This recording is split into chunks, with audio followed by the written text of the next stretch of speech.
മാറുന്ന ഫാഷനൊപ്പം മനസ്സ് നിറയുന്ന തിളക്കം. ആഗ്രഹിച്ച അഴകിൽ അണിഞ്ഞൊരുങ്ങാൻ ഇനി PVK ഫാൻസി. ഗ്യാരണ്ടി ആഭരണങ്ങളുടെയും ഗോൾഡ് കവറിംഗ് ആഭരണങ്ങളുടെയും വിസ്മയിപ്പിക്കുന്ന ശേഖരം. വിവാഹങ്ങൾക്കും വിശേഷങ്ങൾക്കും അണിയാൻ ട്രെൻഡി ഡിസൈനുകൾ.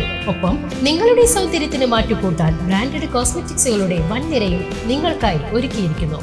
വിശ്വസ്തയോടെ മിതമായ നിരക്കിൽ ഗുണമേന്മയുള്ള ആഭരണങ്ങൾ സ്വന്തമാക്കാൻ ഇന്ന് തന്നെ സന്ദർശിക്കൂ PVK fancy, Arangottukara. Shoranur railway സ്റ്റേഷനിൽ ട്രെയിനിന്റെ എഞ്ചിന് മുകളിൽ കയറി യുവാവിന്റെ ആത്മഹത്യാ ഭീഷണി. മലപ്പുറം നിലമ്പൂർ കാളികാവ് സ്വദേശി 30 വയസ്സുള്ള രാജേഷാണ് ചൊവ്വാഴ്ച രാത്രി 11:30 നാടകീയ രംഗങ്ങൾ സൃഷ്ടിച്ചത്. മദ്യലഹരിയിലായിരുന്ന യുവാവ് ട്രെയിനിന്റെ എഞ്ചിന് മുകളിൽ കയറുകയും റെയിൽവേ ട്രാക്കിന് മുകളിലൂടെ പോകുന്ന ഹൈ ടെൻഷൻ ഇലക്ട്രിക് ലൈനിൽ പിടിക്കുകയും ചെയ്തു.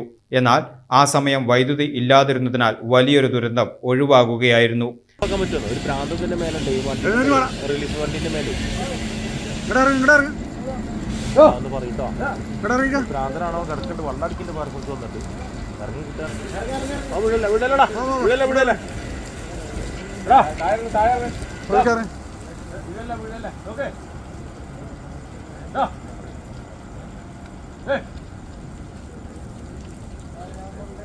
ഇങ്ങനെ ഇറങ്ങണ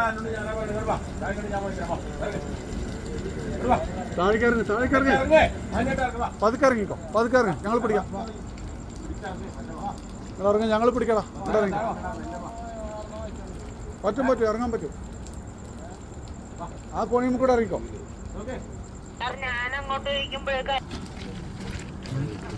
റെയിൽവേ പോലീസും RPFും ഉടൻ തന്നെ ഷൊർണൂർ അഗ്നിരക്ഷാസേനയെ വിവരമറിയിച്ചു. സ്റ്റേഷൻ ഓഫീസർ കൃഷ്ണദാസിന്റെ നേതൃത്വത്തിലുള്ള സംഘം സ്ഥലത്തെത്തി യുവാവിന്റെ ശ്രദ്ധ മാറ്റുന്നതിനായി അഗ്നിരക്ഷാസേന വെള്ളം പമ്പ് ചെയ്തു. ഈ സമയം പോലീസ് ഉദ്യോഗസ്ഥർ തന്ത്രപരമായി എഞ്ചിന് മുകളിൽ കയറി യുവാവിനെ കീഴ്പ്പെടുത്തുകയായിരുന്നു. Shoranur SI Anil Mathew, railway RPF ഉദ്യോഗസ്ഥർ, അഗ്നിരക്ഷാ സേനാംഗങ്ങൾ എന്നിവർ ചേർന്നാണ് യുവാവിനെ സുരക്ഷിതമായി താഴെയിറക്കിയത്. പ്രാഥമിക പരിശോധനകൾക്ക് ശേഷം യുവാവിനെ വിദഗ്ധ ചികിത്സയ്ക്കായി തൃശൂർ മെഡിക്കൽ കോളേജ് ആശുപത്രിയിലേക്ക് മാറ്റി. സംഭവത്തെ തുടർന്ന് സ്റ്റേഷനിൽ അല്പസമയം പരിഭ്രാന്തി പരന്നു.